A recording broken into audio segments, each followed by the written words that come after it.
Chapter 7. There were a lot of things Fly loved about racing. But there were also things she hated about racing.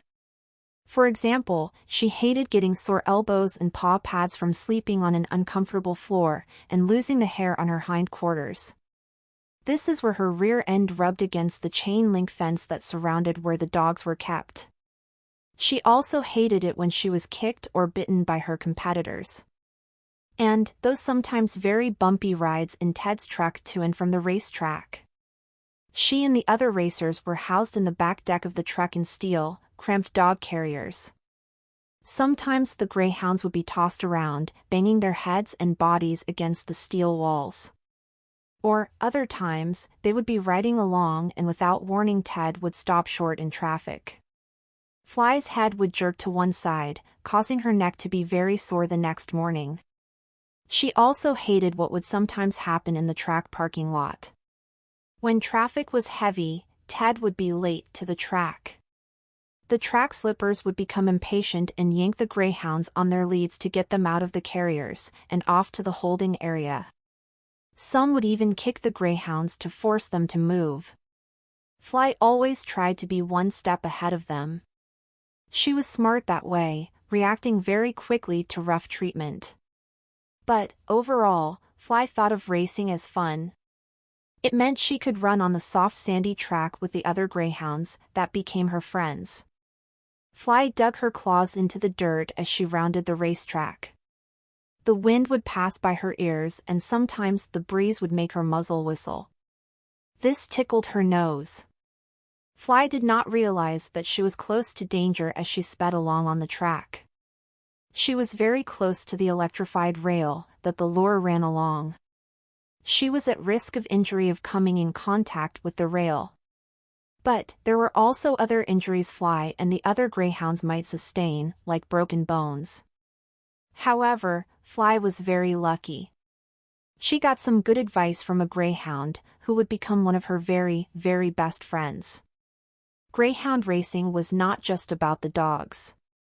Betting on the racers was done in the racetrack clubhouse. It was a place that was in a world of its own. The clubhouse was large, with large windows. The people gazed out of the windows as they sat on seats. The seats were set up like bleachers, like any arena where sporting events are held. The atmosphere in the Greyhound Racing Clubhouse was hustle and bustle. It was smoky and smelled like cigarettes and cigars. Televisions were showing races and results from all kinds of racing events. There was something for whatever the gamblers' hearts desired. The spectators would arrive early, before post time, that is the designated starting time of the individual races. Fly and the other Greyhounds were getting on with their pre-race preparations. The spectators purchased racing programs that listed statistics about each of the racers. The spectators were made up of all kinds of people from different walks of life, each with their reason for being there. Some came to spend the day and have fun.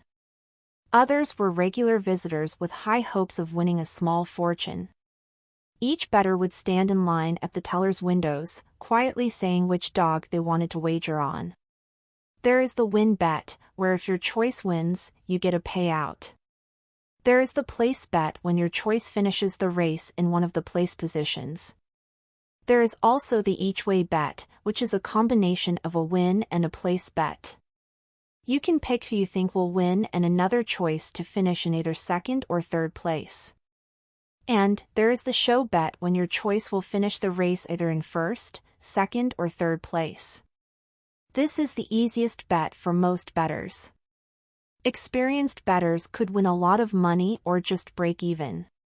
Novice bettors usually chose their racer by the sound of their names or for personal reasons.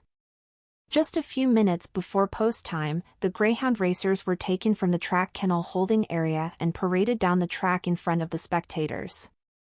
The track slippers held each dog's lead. The pair would stop for a minute so the spectators could see the dog they were betting on. The dogs were muzzled and wore bright-colored jackets with their assigned number. After a minute or so, the slippers took the dogs to the starting traps. They were put inside and the doors were closed. The dogs sometimes barked while they waited impatiently for the buzzer to go off and for the doors to spring open. When the buzzer rang out, the dogs bolted outside. They performed their jobs well, speeding along the track to the finish line. When they crossed the line, they instinctively stopped, panting with their tongues hanging out of their mouths. They would greet each other and appeared to be smiling, glad to be there and to be with their friends.